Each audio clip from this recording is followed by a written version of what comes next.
Welcome to Chandru maths. RRB technician ரெக்ரூட்மெண்ட்டுக்கான official notification release பண்ணிட்டாங்க.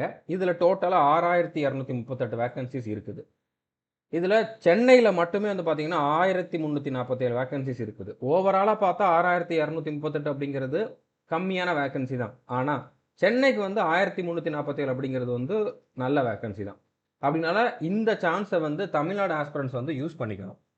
Okay, இந்த ரெக்ரூட்மெண்ட்டுக்கு வந்து மேக்ஸிமம் போஸ்ட்டுக்கு வந்து ஐடிஐ முடித்தவங்க தான் எலிஜிபிள். ஐடிஐயில் நீங்கள் எந்த ட்ரேட் முடிச்சிருந்தாலும் எலிஜிபிளாக தான் இருப்பீங்க.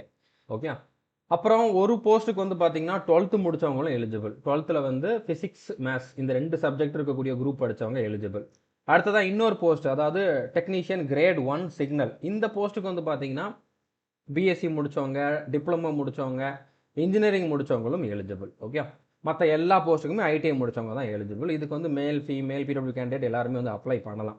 இந்த வீடியோவில் இந்த ரெக்ரூட்மெண்ட் பார்த்தோன்னா A to Z இன்ஃபர்மேஷன் தான் பார்க்க போகிறோம். இதுக்கு என்னென்ன மாதிரி எலிஜிபிலிட்டி இருக்கணும், அடுத்ததாக வந்து செலெக்ஷன் ப்ராசஸ் என்ன, சிலபஸ் என்ன அப்படிங்கக்கூடிய எல்லா டீட்டெயிலுமே நம்ம பார்க்க போகிறோம். அடுத்த வீடியோவில் இதுக்கான ஸ்ட்ராட்டஜி என்ன அப்படிங்கிறதையும் சொல்கிறேன். ஏன்னா இதில் வந்து கிரேட் 1க்கு ஒரு சிலபஸ் இருக்கும், அதே மாதிரி கிரேட் 3க்கு இன்னொரு சிலபஸ் இருக்கும்.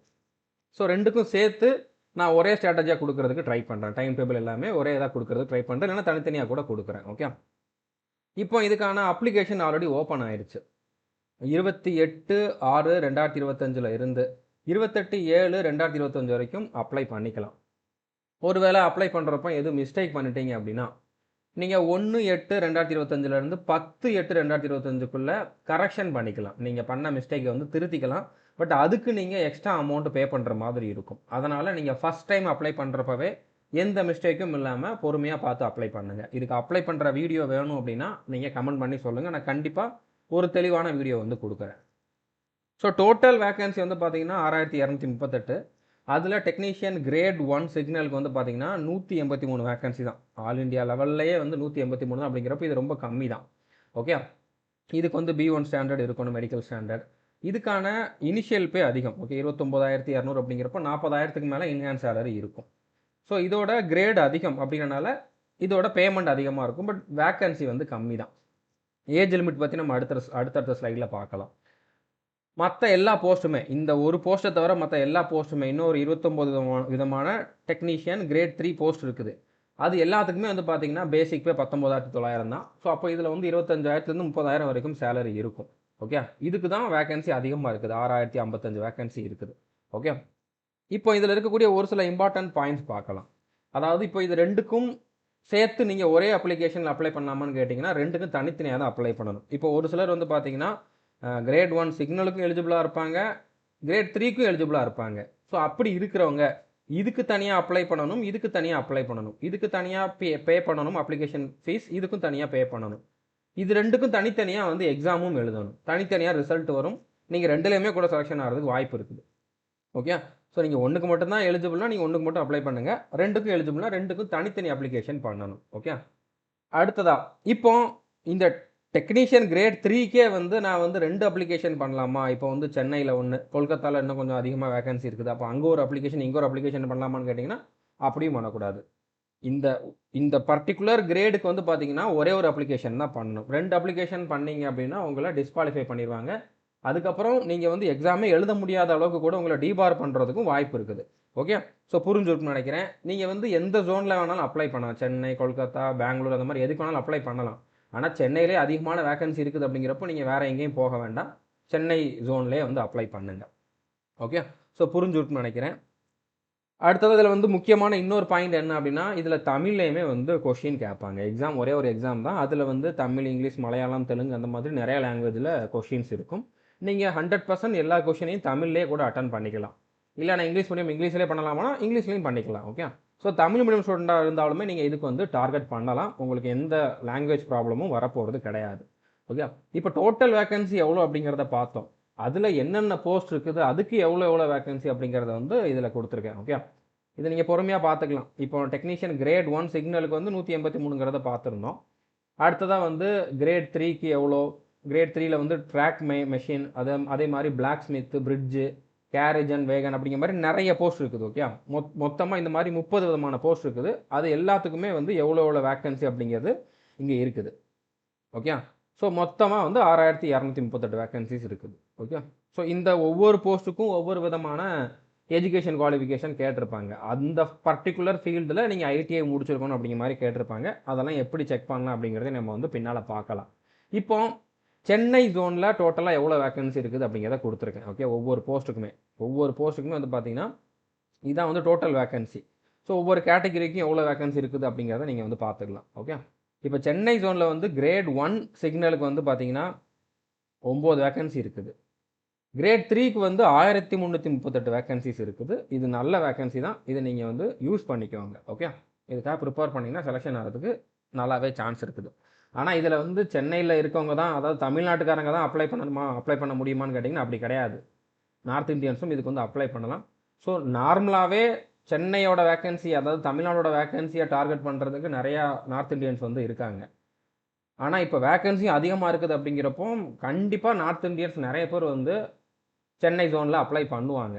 ஸோ அது அவங்கள வந்து நீங்கள் முடிஞ்சளவு அவங்கள தடுக்கலாம் முடியாது. மொத்தமாக யாரும் வர முடியாமல் தடுக்கிறது வந்து இப்போதைக்கு பாசிபிள் இல்லை. ஃப்யூச்சரில் வேணால் அது நடக்கலாம்.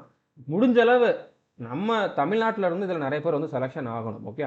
அதனால் உங்களுக்கு இதில் எலிஜிபிலிட்டி இருக்குது அப்படின்னா இது உங்களோட லைஃப் மட்டும் இல்லை. ஓகே. நம்மளோட ஸ்டேட்டோட ஒரு ஒரு மான பிரச்சனைன்னு எடுத்துக்கோங்க. ஓகே. இதில் முடிஞ்சளவு நிறைய பேர் வந்து தமிழ்நாட்டிலேருந்து செலெக்ஷன் ஆகணும். அதுக்கு நீங்கள் வந்து ஹார்ட் ஒர்க் பண்ணணும். ஓகே.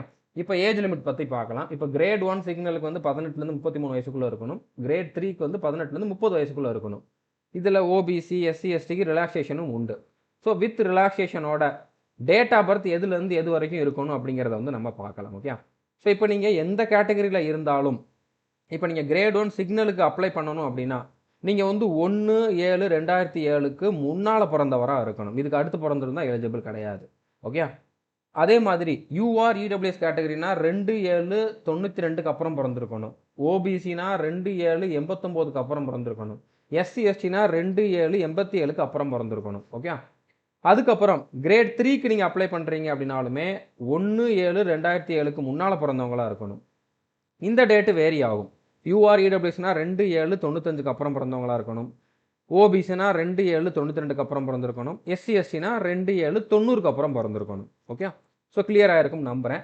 இப்போ நீங்கள் தமிழ்நாட்டில் ஏதாச்சும் எக்ஸாம் எழுதிருந்தீங்க, டிஎன்பிஎஸ்சி, டிஎன்யூஎஸ்ஆர்பி அந்த மாதிரி எக்ஸாம் எழுதிருந்தீங்கன்னா நீங்கள் ஒரு கேட்டகரியில் இருந்திருப்பீங்க. தமிழ்நாட்டில் வந்து மெயினாக வந்து பார்த்தீங்கன்னா ஒன்று ஜென்ரல்னு சொல்லுவாங்க, ஜென்ரல் இல்லைனா யூஆர்னு சொல்லுவாங்க. அடுத்து எஸ்சி எஸ்டி சொல்லுவாங்க. அதை தவிர்த்து இன்னும் நிறையா கேட்டகரி இருக்குது தமிழ்நாட்டில். அதாவது எம்பிசி, டிஎன்சி, பிசி முஸ்லீம் அப்படிங்கிற மாதிரி நிறையா இருக்குது. ஓகே. அது எல்லாமே சென்ட்ரல் கவர்மெண்ட்டை பொறுத்த வரைக்கும் ஒரே கேட்டகரிக்குள்ளே வந்துடும். ஓபிசி அப்படிங்கக்கூடிய அதர் பேக்வர்ட் கிளாஸஸ்ன்னு சொல்லி ஒரே கேட்டகரிக்குள்ளே வந்துடும். அதுக்கு நீங்கள் தனியாக இன்னொரு சர்டிஃபிகேட்டும் வாங்கியிருக்கணும். ஓகே.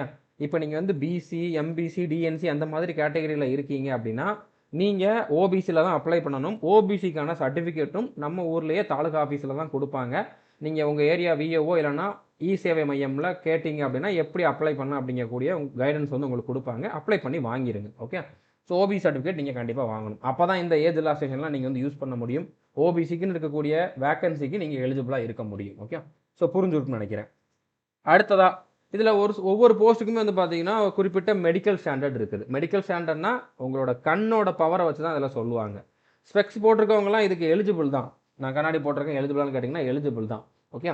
பட் இதை நான் வந்து ஃபஸ்ட்டு உங்களுக்கு சொல்லிடுறேன். எந்தெந்த போஸ்ட்டுக்கு எந்தெந்த மெடிக்கல் ஸ்டாண்டர்ட் கேட்டிருக்காங்க அப்படிங்கிறத எப்படி செக் பண்ணலாம் அப்படிங்கிறதையும் சொல்கிறேன். ஓகே. அடுத்ததாக பிடபிள்யூ கேண்டிடேட்டுக்கான எலிஜிபிலிட்டியை எப்படி செக் பண்ணுறது அப்படிங்கிறதையும் சொல்கிறேன். இப்போது நீங்கள் அஃபிஷியல் நோட்டிஃபிகேஷனை எடுத்து பார்த்தீங்க அப்படின்னா அதில் கடைசியில், அதாவது 27வது பேஜில் இருந்து பார்த்தீங்க அப்படின்னா இந்த மாதிரி ஒவ்வொரு போஸ்ட்டுக்கும் அதோட போஸ்ட் நேம் என்ன, அடுத்ததாக அதோட பே லெவல் என்ன, அது என்ன டிபார்ட்மெண்ட்டில் வரும், சப் டிபார்ட்மெண்ட் என்ன அப்படிங்கிறத கொடுத்துருப்பாங்க. இதெல்லாம் உங்களுக்கு தேவையில்லை. உங்களுக்கு தேவை அந்த பர்டிகுலர் போஸ்ட்டோட நேம், அதுக்கான மெடிக்கல் ஸ்டாண்டர்ட். ஸோ B1ன்னு ஒரு ஸ்டாண்டர்ட் கொடுத்துருக்காங்க. அப்போ B1னா என்ன இருக்கணும் அப்படிங்கிறத நம்ம இப்போ பார்க்க போகிறோம். ஓகே. அது இருந்தால் தான் நீங்கள் இந்த பர்டிகுலர் போஸ்ட்டுக்கு அப்ளை பண்ணணும். அதே மாதிரி பிடபிள்யூ கேண்டிடேட் வந்து எந்தெந்த போஸ்ட்டுக்கெலாம் எலிஜிபிள் அப்படிங்கிறது இங்கே கொடுத்துருப்பாங்க. இப்போ இந்த பர்டிகுலர் போஸ்ட்டுக்கு வந்து பார்த்தீங்கன்னா விஐ, ஹெச்ஐயில் இருக்கிறவங்களாம் நோன்னு கொடுத்துருக்காங்க. அவங்களாம் அப்ளை பண்ண முடியாது. ஓகே. அதே மாதிரி ஓடி, எம்டியில் இருக்கவங்களும் நோ. இந்த கேட்டகரியில் இருக்கவங்கெல்லாம் வந்து அப்ளை பண்ணலாம். ஓகே. அதுக்கப்புறம் ஒவ்வொரு போஸ்ட்டுக்குமான எஜுகேஷன் குவாலிஃபிகேஷன் என்ன அப்படிங்கிறதையுமே இதில் கொடுத்துருப்பாங்க. ஸோ அப்போ அஃபிஷியல் நோட்டிஃபிகேஷனில், அந்த நோட்டிஃபிகேஷனில் பேஜ் நம்பர்னு ஒன்று போட்டிருப்பாங்க. நார்மலாக பிடிஎஃப்ல ஒரு பேஜ் நம்பர் காட்டும், ஆனால் நோட்டிஃபிகேஷனில் கீழே ஒரு பேஜ் நம்பர் போட்டிருப்பாங்க. அதில் 27வது பேஜ் நம்பர்லேருந்து நீங்கள் இந்த டீட்டெயில்ஸ் எல்லாம் நீங்களாக தான் செக் பண்ணணும். ஏன்னா இதை நான் எக்ஸ்பிளைன் பண்ணிக்கிட்டு இருந்தோம்னா அதுக்கே 1 மணி நேரத்துக்கிட்ட தேவைப்படும். ஓகே, ஸோ இப்போ மெடிக்கல் ஸ்டாண்டர்ட்னு ஒவ்வொரு போஸ்ட்டுக்கும் ஒன்று ஒன்று கொடுத்துருக்காங்க.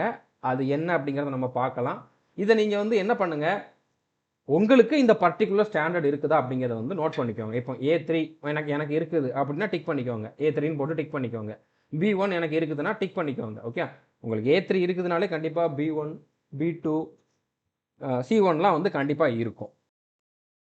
இப்போ A1 ஸ்டாண்டர்டில் என்ன இருக்கணும் அப்படின்னா, டிஸ்டன்ட் விஷன் வந்து உங்களோட 2 கண்ணுலையுமே 6/9 6/9 இருக்கணும். அது வித் ஆர் வித்தவுட் கிளாஸஸ் தான்.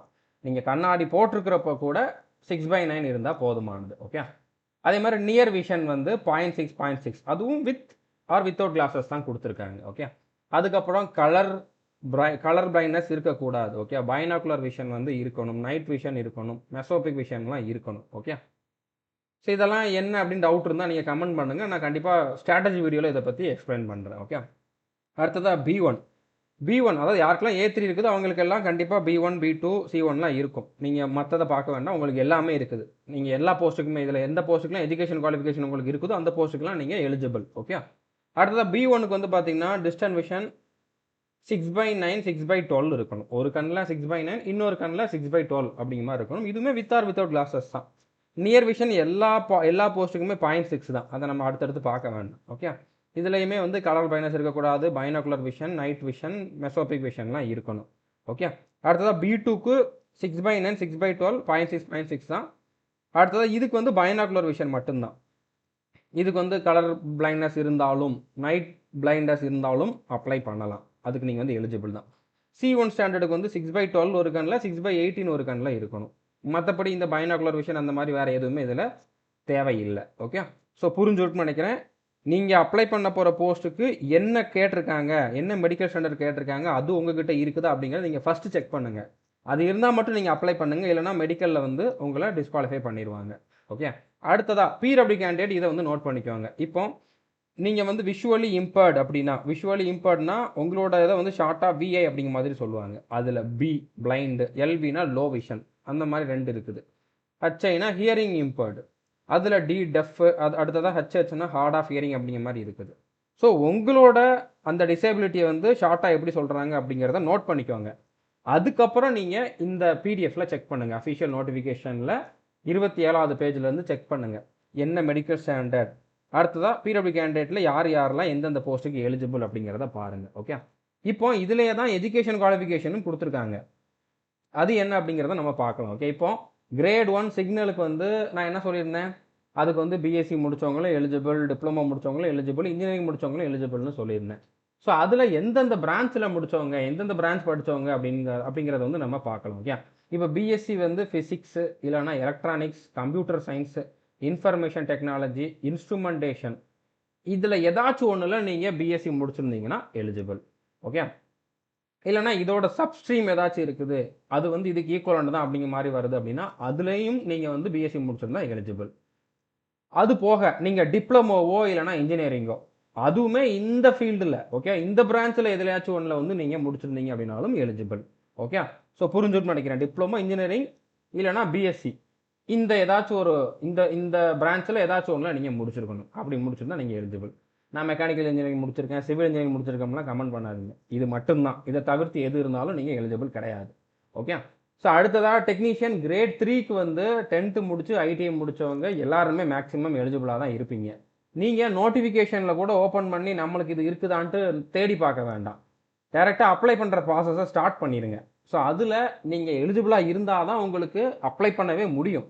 உங்களோட குவாலிஃபிகேஷன்லாம் கொடுத்ததுக்கப்புறம் நீங்கள் எலிஜிபிளாக இருந்தால் தான் உங்களுக்கு போஸ்ட் இருக்குதா அப்படிங்கிறத காட்டும். அதனால் நீங்கள் இதில் தேடுறதை விட அது சிம்பிள், நீங்கள் அப்ளை பண்ணுற ப்ராசஸ் ஸ்டார்ட் பண்ணி அதிலேயே செக் பண்ணிக்கலாம். ஓகே, இப்போ ஒரு போஸ்ட்டுக்கு 12th முடித்தவங்க எலிஜிபிள்னு சொல்லியிருந்தேன். அது இந்த போஸ்ட் தான், technician grade 3 SNT, signal and telecommunication அப்படிங்கிற மாதிரி சொல்லுவாங்க. ஸோ இதுக்கு வந்து B1 ஸ்டாண்டர்ட் இருக்கணும். இதில் வந்து பிடபிள்யூ கேண்டிடேட் எந்தெந்த கேட்டகரியில் இருக்காங்களோ எலிஜிபிள் அப்படிங்கிறத பார்த்துக்கோங்க. இந்த போஸ்ட்டுக்கு ஐடிஐ முடிச்சிருந்தாலும் எலிஜிபிள்.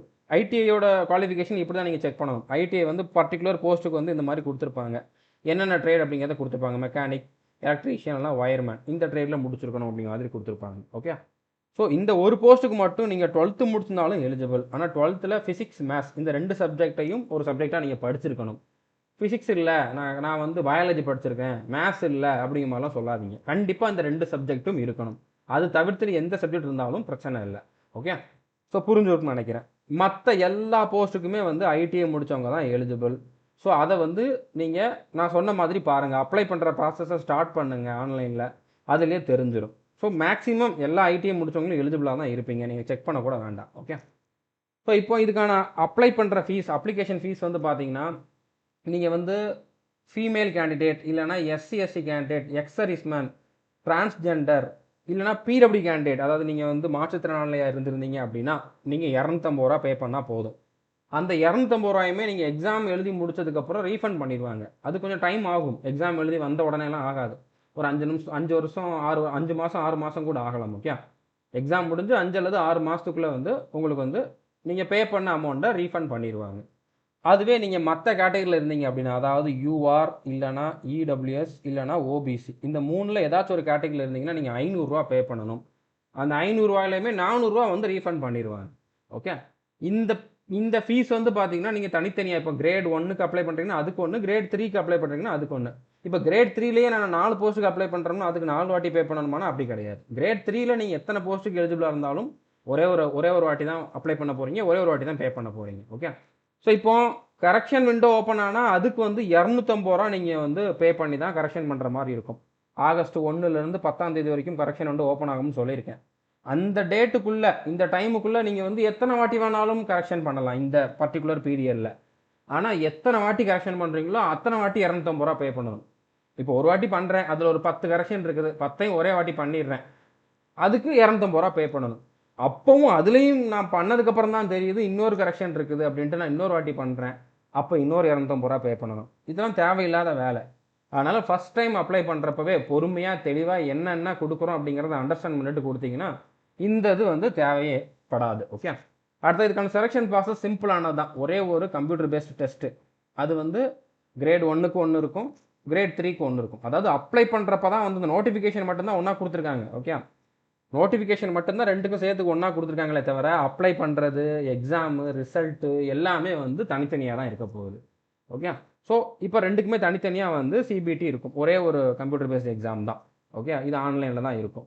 அடுத்ததாக நீங்கள் நல்ல மார்க் எடுத்திருந்தீங்க, கட் ஆஃப் கிளியர் பண்ணிங்கன்னா உங்களுக்கு வந்து டாக்குமெண்ட் வெரிஃபிகேஷன் இருக்கும். டாக்குமெண்ட் கரெக்டாக இருக்குது, ஃபைனல் கட் ஆஃபும் கிளியர் பண்ணியிருந்தீங்கன்னா உங்களுக்கு போஸ்டிங் வந்துடும். அதுக்கு முன்னால் வந்து மெடிக்கல் டெஸ்ட்டும் கண்டக்ட் பண்ணுவாங்க. மெடிக்கல் டெஸ்ட்டில் மெயினாக அந்த B1 ஸ்டாண்டர்ட், C1 ஸ்டாண்டர்ட் இருக்குதா அப்படிங்கிறதான் செக் பண்ணுவாங்க. அதாவது கண் வந்து கரெக்டாக இருக்குது அப்படிங்கிறதான் செக் பண்ணுவாங்க. ஓகே, ஸோ புரிஞ்சுருக்குன்னு நினைக்கிறேன். அடுத்ததாக இப்போ இதுக்கான கம்ப்யூட்டர் பேஸ்ட் டெஸ்ட் எப்படி இருக்கும் அப்படின்னு பார்த்தீங்கன்னா, இப்போ இதில் 2 சொல்லியிருந்தேன். ஓகே, டெக்னீஷியன் கிரேட் 1க்கு வந்து பார்த்தீங்கன்னா 100 கொஷின் கேட்பாங்க, 90 நிமிஷம் வந்து டைம் கொடுப்பாங்க.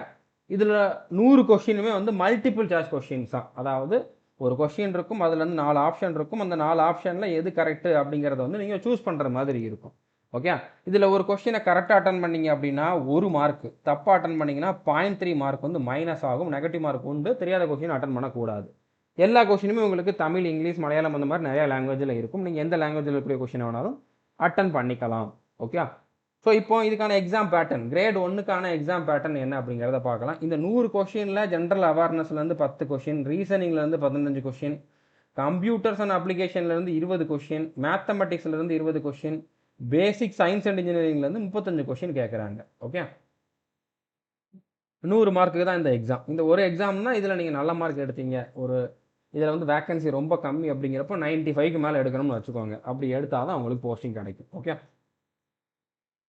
இப்போ கிரேட் 1 சிக்னலுக்கான சிலபஸ் என்ன அப்படிங்கிறத பார்க்கணும். ஓகே, இது வந்து அஃபிஷியல் நோட்டிஃபிகேஷனில் கொடுத்துருந்தது, அப்படியே நான் கொடுத்துருக்கேன். இதில் தெளிவாக தான் கொடுத்துருக்காங்க. பட் இருந்தாலும் நான் வந்து ஸ்ட்ராட்டஜி வீடியோ போடுறதுக்கு முன்னால், இதுக்கு முன்னால் லாஸ்ட் இயர் தான் இந்த எக்ஸாம் நடந்துச்சு, அதில் என்ன மாதிரிலாம் கொஷின்ஸ் கேட்டிருக்காங்க அப்படிங்கிறதெல்லாம் அனலைஸ் பண்ணிவிட்டு டாபிக் வைஸ் எவ்வளோ வெயிட்டேஜ் இருக்குது அப்படிங்கிறத வந்து நான் இன்ஃபார்ம் பண்ணுறேன். ஓகே, அந்த வீடியோவில் சொல்கிறேன்.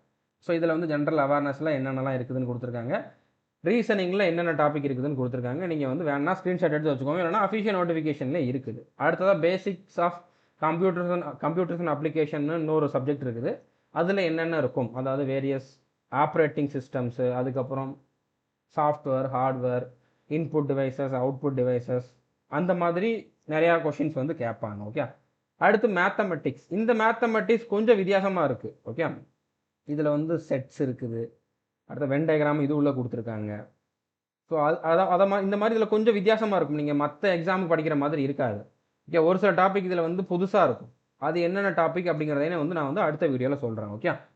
ஸோ அடுத்ததாக பேசிக் சயின்ஸ் அண்ட் இன்ஜினியரிங்கும் இதில் இருக்குது. பேர் தான் இன்ஜினியரிங் இதில் இருக்கும், மற்றபடி உள்ள எல்லாமே ஃபிசிக்ஸில் இருக்கக்கூடிய டாபிக் தான். இதுவுமே நம்ம கோர்ஸில் டீச் பண்ணியிருக்கோம்.